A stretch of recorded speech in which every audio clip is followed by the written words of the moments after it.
హరి ఓం. ఓం శ్రీ పతాంజలి గురువే నమః. నారాయణుడి యొక్క ఆదిశేష అవతారమైనటువంటి పతాంజలి మహర్షి గారు ఈ అద్భుతమైనటువంటి యోగ సూత్రాలను రచించారు. ఈ యోగ సూత్రాల ద్వారా మానవులకు మనోవైజ్ఞానిక శాస్త్రంగా అందించారు. ప్రతి ఒక్కరూ గుర్తుపెట్టుకోవాలి. ఇది పతాంజలి యోగ సూత్రాలన్నీ కూడా మనోవైజ్ఞానిక శాస్త్రము అంటే సకల మానసిక సమస్యలను తొలగించేటటువంటి శాస్త్రము. మనసుకున్నటువంటి రుగ్మతలన్నీ ఎప్పుడైతే నయమైపోయి మనసు పవిత్రంగా నిశ్చలంగా నిర్మలంగా ఉంటుందో శరీర రోగాలనేవి ఏవి దగ్గరికి రావని ఖచ్చితంగా వివేకానంద స్వామి కొండ బద్దలు కొట్టి చెప్తున్నాడు. సాధకులారా, మీ అందరికీ నా హృదయపూర్వక నమస్సుమాంసలు. ఈ యొక్క సాధన తప్పనిసరిగా మీరు విన్నారు అంటే మొదటి నుండి చివరి వరకు మీ మానసిక సమస్య కొద్ది వరకైనా పరిష్కరించబడుతున్నటువంటి ఆశతో కోరికతో ఈ యొక్క విశోకావ జ్యోతిష్మతి అనేటువంటి 36 సూత్రములను శ్రీ పతాంజలి మహర్షి గారు ఏం తెలియచేశారు, వివేకానంద స్వామి వ్యాఖ్యానం ఏమిటి అని మీకు నేను వివరించబోతున్నాను. అయితే దీన్ని వినేటప్పుడు మీరు ఖచ్చితంగా ఒంటరిగా మిమ్మల్ని ఎవ్వరు కూడా ఆటంకపరచకుండా అభ్యంతరం చెప్పకుండా 4 గోడల మధ్యలో బయట శబ్దాలు ఏమీ రాకుండా ప్రారంభంలో దీన్ని రికార్డు చేసుకొని ఇందులో ఉన్న దాన్ని మీరు మరియు డౌన్లోడ్ చేసుకొని మానసిక స్థిరత్వం లేని వారు, మనసు చంచలమైన వారు, సమస్యలతో బాధపడేవారు చెబుతున్నప్పుడు అలా అనుకుంటూ దానిని ఆలోచిస్తూ మీ మనసంతా మీ ఆలోచనలంతా దీనిపైనే కేంద్రీకరిస్తే తప్పనిసరిగా మీకు ప్రశాంతత లభిస్తుంది, స్వస్థత లభిస్తుంది. ఆ యొక్క పరమాత్ముడు మీ అనుగ్రహం మీ మీద ఉంటుంది. కనుక నమ్మకంతో, విశ్వాసంతో, ఆనందంతో, అతిశయంతో దీన్ని వినడానికి ప్రయత్నించండి అని కోరుకుంటూ మీ యొక్క ఉన్నతిని, మేలును, ఆరోగ్యాన్ని కోరుకునేటటువంటి శ్రీ మంచుకుప్పిరెడ్డి పూర్వపు యోగా మాస్టరు, తిరుమల తిరుపతి దేవస్థానములు. విశోకావ జ్యోతిష్మతి ధారణ శక్తి ఎంత గొప్పది అంటే ఇప్పుడు మనం చర్చించుకున్న అనేక విషయాల్లో ఈ సాధన మాత్రం ముఖ్యం. కనుక నేను చెప్పినట్లుగా మీరు హాయిగా కూర్చోండి. ఇప్పుడు మొట్టమొదటిగా మీరు కళ్ళు మూసుకున్న తర్వాత నెమ్మదిగా సుఖంగా సుఖాసనంలో కూర్చోండి. ఈ ఆసనాల్లో అయితే ఎక్కువసేపు కూర్చోగలరు ఆ ఆసనాల్లోనే కూర్చోండి. అది పద్మాసనమైన, స్వస్తికాసనమైన, వజ్రాసనమైన, సిద్ధాసనమైన మీకు ఒక 15 నిమిషాలు స్థిరంగా ఉండగలిగేటటువంటి ఆసనాల్లో, అందువల్ల మీకు ఇబ్బంది కలగకూడదు. స్థిరం సుఖం ఆసనం అనేటువంటి సూత్రాన్ని అనుసరించి ఈ ఆసన సాధన చేసి ఉంటే కూర్చోండి. లేదు అంటే మామూలుగా సుఖాసన కూర్చోండి. మోకాళ్ళ నొప్పులను కాళ్ళు చాపేసి గోడ కానుకొని కూడా కూర్చోండి. అయితే మీరు చేయవలసింది ఇందులో నేను ఏదైతే చెప్తున్నానో దాన్ని అనుసరించడమే మీరు చేయవలసిన పని. ఓం తత్సత్. ఈశ్వరుని యొక్క అనుగ్రహం మీ అందరి మీద చల్లగా ఉండునుగాక. మీ మనసు ప్రశాంతత చెందునుగాక. ఇప్పుడు మీరేం చేస్తారంటే అందరూ కూడా కళ్ళు తెరిచి మీకు ఎదురుగా ఉన్నటువంటి ఏదైనా ఒక దృశ్యాన్ని రెప్పలు ఒక 10 సెకండ్లు ఆపకుండా, 10 సెకండ్ల నుంచి 15 సెకండ్లు రెప్పలు ఆపకుండా చూడండి. అలా చూస్తున్నప్పుడు మీ కనులలో నెమ్మదిగా కొద్దిగా అలా మంటలాగా ఏర్పడి కొద్దిగా కన్నీటి చుక్కలు ఏర్పడుతున్నట్లు తెలుస్తుంది మీకు. ఎప్పుడైతే కన్నీటి చుక్కలు అందులో బయటికి వస్తున్నట్టు తెలుస్తూ ఉందో వెంటనే నెమ్మదిగా రెప్పలను మూసివేయండి. కళ్ళు గట్టిగా అదమకూడదు. రెప్పలను ఆనినట్లు ఉండాలి. అంటే అర్ధనిమిళిత నేత్రాలు అంటారు. అలా కూర్చోండి.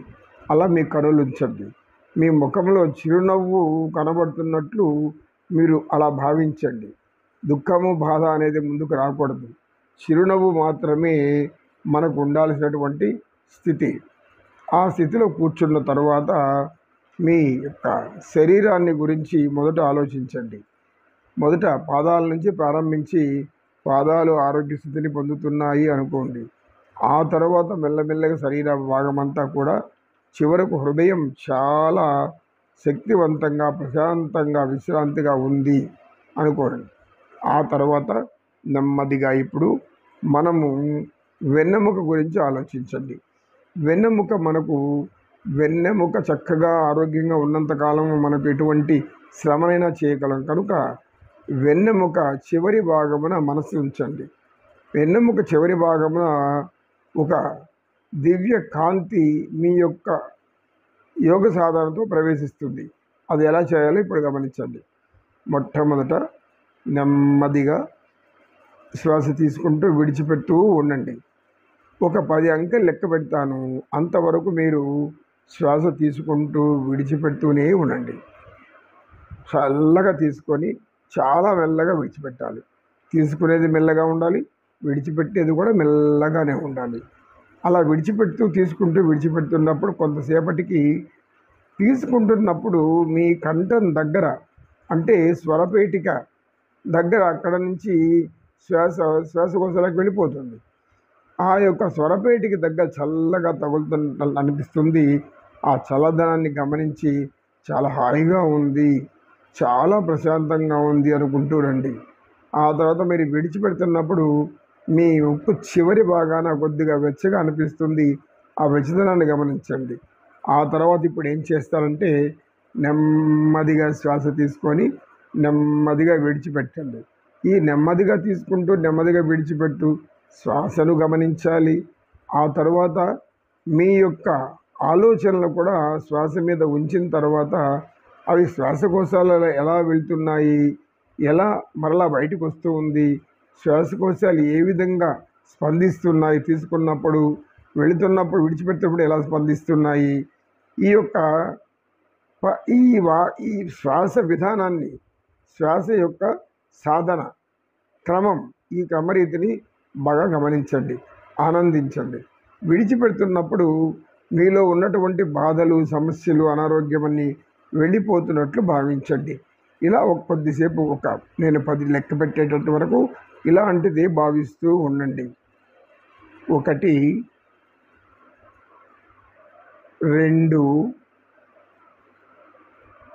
3, 4, 5, 6, 7, 8, 9, 10. మదిగా ఒక దీర్ఘ శ్వాస తీసుకోండి. అవి మీ ఊపిరితిత్తుల నిండా నిండాలి. అలా నిండినప్పుడు ఎడమ వైపుకి సమానంగా, కుడివైపు సమానంగా, అన్ని వైపులా సమానంగా వెళ్ళేట్టుకు చూడాలి. ఉదరం వైపు, అంటే కడుపు వైపు తక్కువ వెళ్ళేలాగా చూడండి. మెల్లగా మీరు శ్వాసకోశాలు ఎంత నింపగలరు అంతా నింపండి. మీ ఏ సమస్య ఉన్నవారైనా పర్వాలేదు. అయితే హృదయకోశ సమస్య ఉన్నవారు, హార్ట్కు సంబంధించిన ప్రాబ్లం ఉన్నవారు ఇలా దీనిని ఊహించుకోండి. దీర్ఘం శ్వాస తీసుకోకుండా వీలైనంత తీసుకొని విడిచిపెట్టండి. అలా కూడా ఏమీ కాదు. కాకపోతే కొద్దిగా జాగ్రత్త వలన శ్వాసని ఎక్కడ ఆపకూడదు అనేది గుర్తుపెట్టుకోండి. శ్వాసని ఎటువంటి పరిస్థితులను బంధించకండి. గాలి తీసుకోవడం పూరక అంటాము, విడిచిపెట్టడం రేచక అంటాము. ఈ పూరక రేచకలు, ఉచ్ఛ్వాస నిశ్వాసాలు మన యొక్క జీవన ప్రమాణాన్ని, కొలమానాలను గుర్తించండి.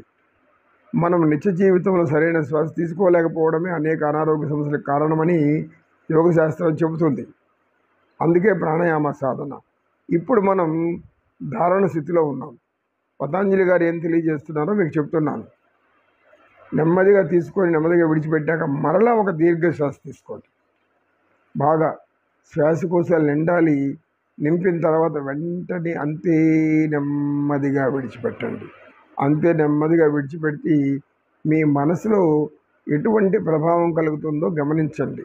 ఇలా తీసుకొని విడిచిపెడుతున్నప్పుడు మనసు ఏదో ఒక తెలియని ఊహాజనితమైనటువంటి ఆనంద స్థితిలోకి వెళ్ళిపోతున్నట్టు అనిపిస్తుంది. అంటే కొంత ప్రశాంతత లభిస్తూ ఉంటుంది. మునుపటి కంటే ఇప్పుడు కొద్దిగా ప్రశాంతతగా మారిపోయింది మన యొక్క మనసులోని భావాలు.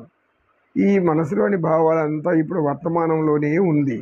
వర్తమానంలో సంపూర్ణ ఎరుకలో ఉన్నాము. ఎరుక అంటే మనం ఏం చేస్తున్నామో గమనించడమే. మనం ఏం చేస్తున్నాం అనేది గమనించడమే వర్తమానంలో జీవించడం, వాస్తవంలో జీవించడం. వాస్తవానికి మనం యోగ సాధన చేస్తున్నాం. ఇప్పుడు ఏం చేస్తారంటే సాధారణ శ్వాస ఒక 10 సెకండ్లు తీసుకోండి.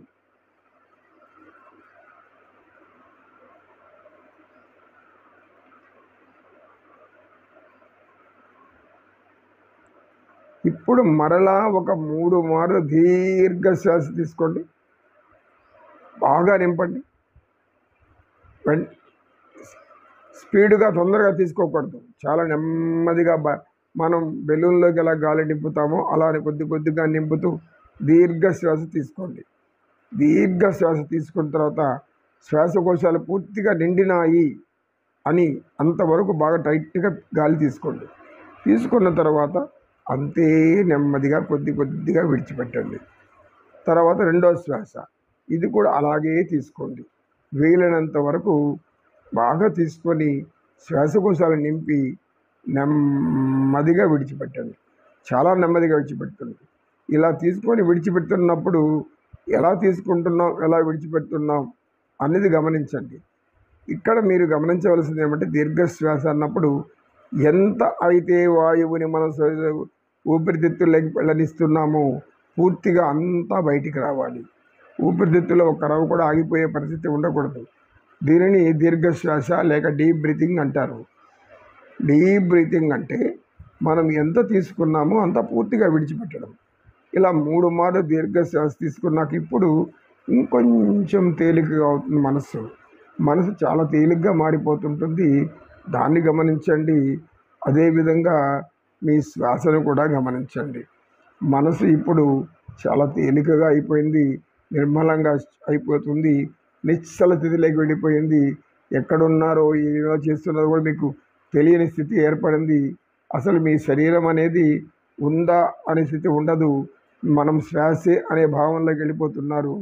మీరు శ్వాస మాత్రమే, మీరు ఒట్టి శ్వాస మాత్రమే. ఈ శ్వాస తీసుకోవడం విడిచిపెట్టడంలో చాలా సుఖాన్ని, ఆనందాన్ని అనుభవిస్తున్నారు. విడిచిపెట్టేటప్పుడు మీలో ఉన్న సమస్త సమస్యలు వెళ్ళిపోతున్నాయి. ఆరోగ్య అనారోగ్య సమస్యలన్నీ వెళ్ళిపోయి సంపూర్ణ ఆరోగ్యం పొందుతూ ఉన్నారు. సంపూర్ణ ఆరోగ్యం పొందారు కాబట్టి ఇప్పుడు మీ యొక్క వెన్నెముక చివరి భాగాన, క్రింది భాగాన ఒక చిన్న జ్యోతి ప్రవేశించింది. ఆ జ్యోతి నెమ్మదిగా వెన్నెముక మధ్యలో నుంచి నెమ్మదిగా అలా పైకి వస్తూ ఉంది.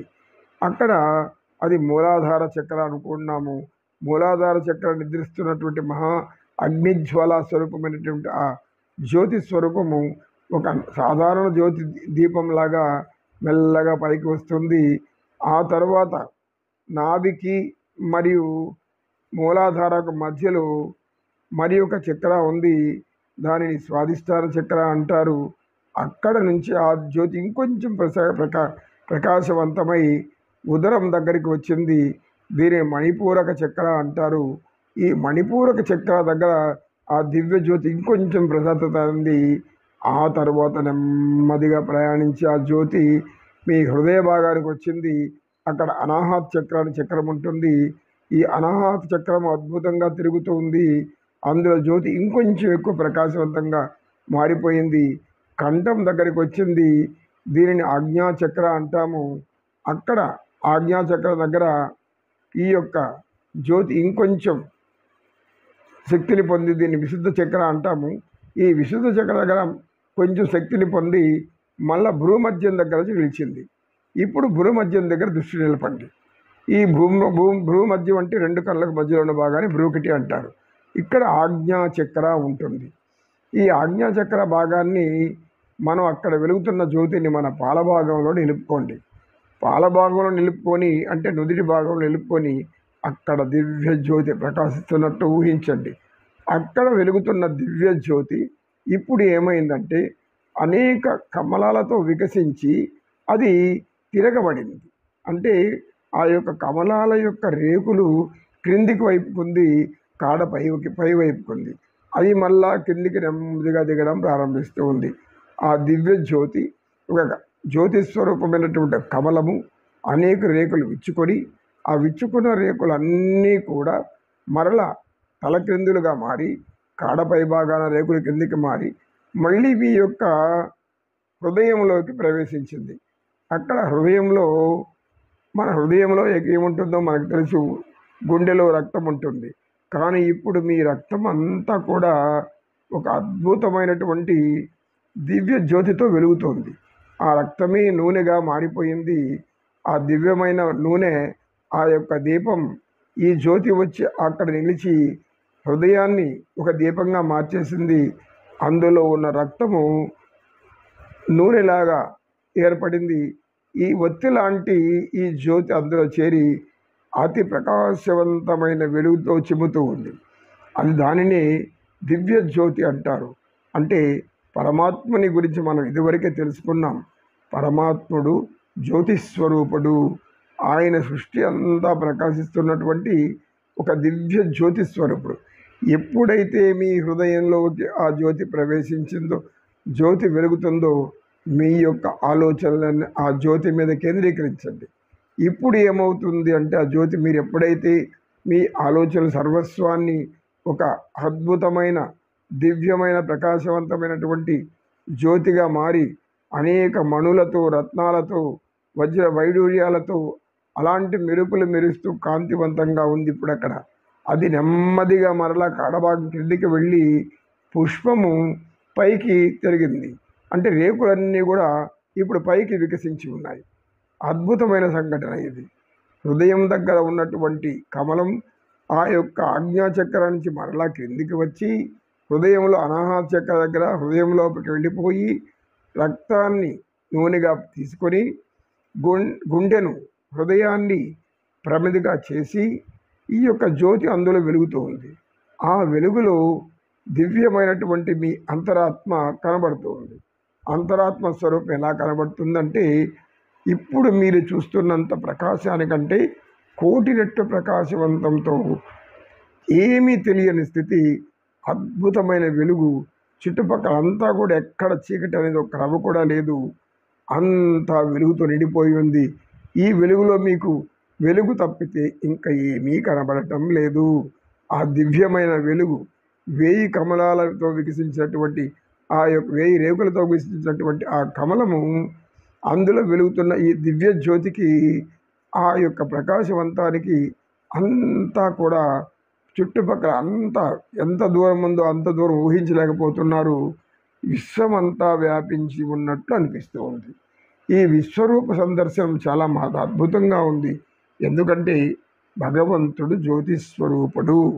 ఆయనను చూస్తూ మీరు ఆనందంతో మైమరచిపోయి దివ్య అనుభూతిలోకి వెళ్ళిపోతున్నారు.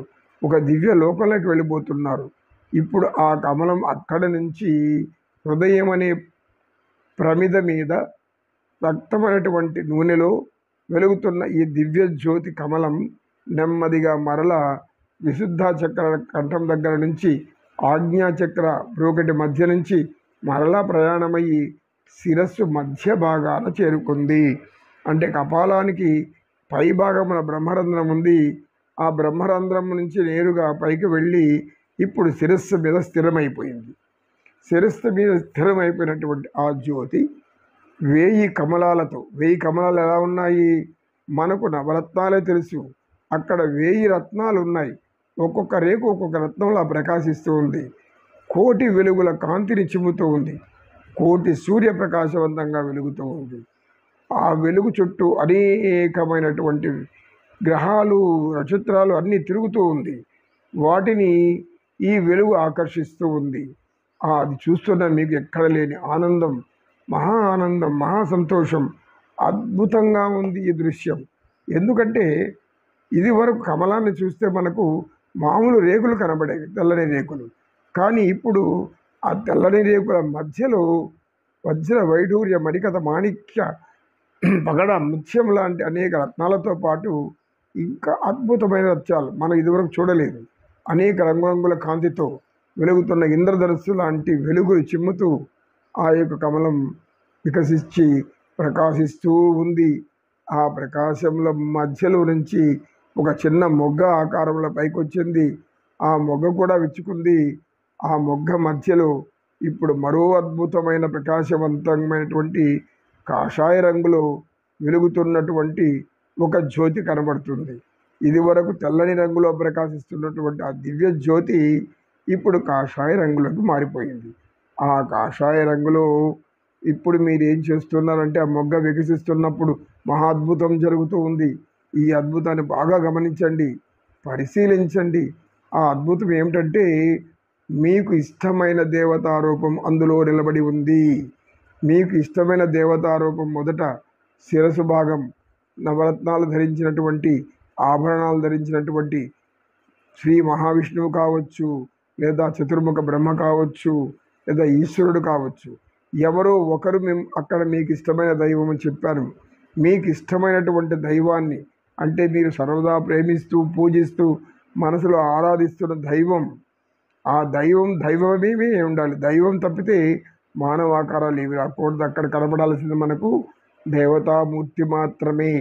ఆ దేవతామూర్తిని మీరు ఎప్పుడైతే దర్శించాలని తహతహలాడుతున్నారో, ఇప్పుడు నెమ్మదిగా దేవతా స్వరూపము, దివ్యమంగళ ఆకారము, దివ్య తేజస్సు, అనేక సుగంధ పరిమళాలు వ్యాపిస్తున్నాయి. ఆ పరిమళాలు మీకు మత్తెక్కిస్తున్నాయి. ఆ మత్తులో మీరు మిమ్మల్ని మీరే మర్చిపోయి కోల్పోయే స్థితికి వెళ్ళిపోతూ ఉన్నారు. ఆ దివ్య పరిమళాలతో, దివ్య ప్రకాశవంతంతో, దివ్య ఆభరణాలతో, దివ్య వస్త్రాలతో వెలుగుతున్న ఆ దేవతామూర్తి మిమ్మల్ని ఆశీర్వదిస్తుంది. మీకు మనశ్శాంతిని కలుగుగాక. మీ మానసిక సమస్యలు, అనారోగ్య సమస్యలన్నీ మీ నుండి నేను గ్రహించేస్తున్నాను. ఇక మీకు ఎటువంటి అనారోగ్యము ఉండదు. మీ శారీరక రోగాలన్నీ కూడా నాకే మీరు వదిలేస్తున్నారు.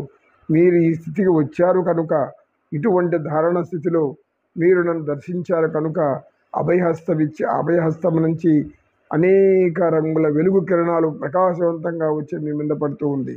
ఆ ప్రకాశవంతమైనటువంటి కిరణాలు మిమ్మల్ని సంపూర్ణ ఆరోగ్యవంతులుగా మార్చేస్తూ ఉంది.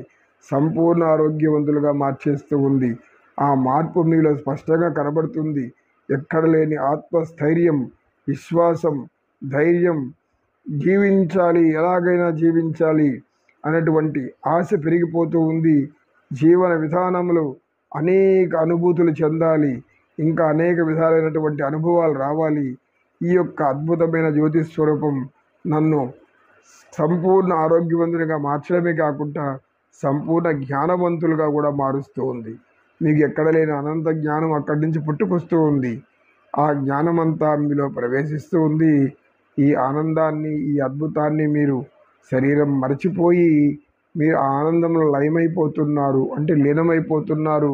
ఆ దేవతామూర్తి పాదాల దగ్గర మీరు వెళ్ళి అక్కడ పడిపోయి, మీ ఇక్కడ వెలుగుతున్న జ్యోతి అక్కడికి వెళ్ళి పాదాల మీద పడి ప్రార్థిస్తూ ఉన్నారు.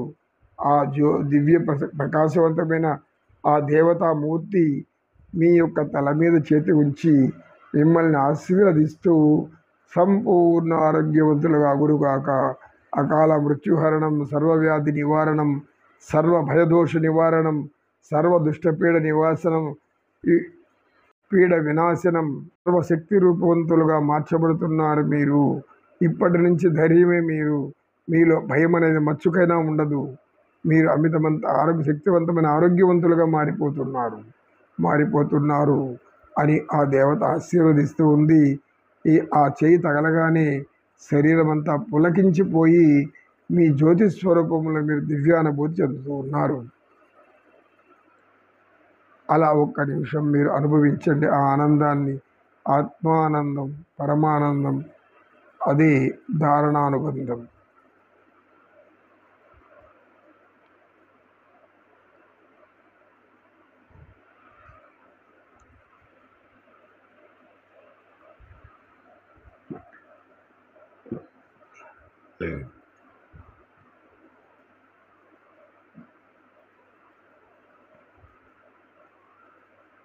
ఇప్పుడు మీరు సాధారణ స్థితిలోకి వస్తున్నారు.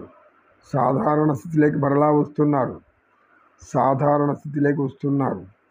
దివ్య జ్యోతి, ఆ యొక్క దేవతామూర్తి మాయమైపోయింది. దివ్య జ్యోతి కూడా మాయమైపోయింది. మీరు మరలా మామూలు స్థితికి వచ్చేసేసారు. ఇప్పుడు మనసులో 7 నుంచి 1 వరకు కౌంట్ డౌన్ చేసుకోండి. అంటే క్రిందికి అవరోహణ రీతిలో లెక్కించుకోండి. 7, 6, 5, 4, 3, 2, 1. 2 చేతులను మెల్లగా కాసేపు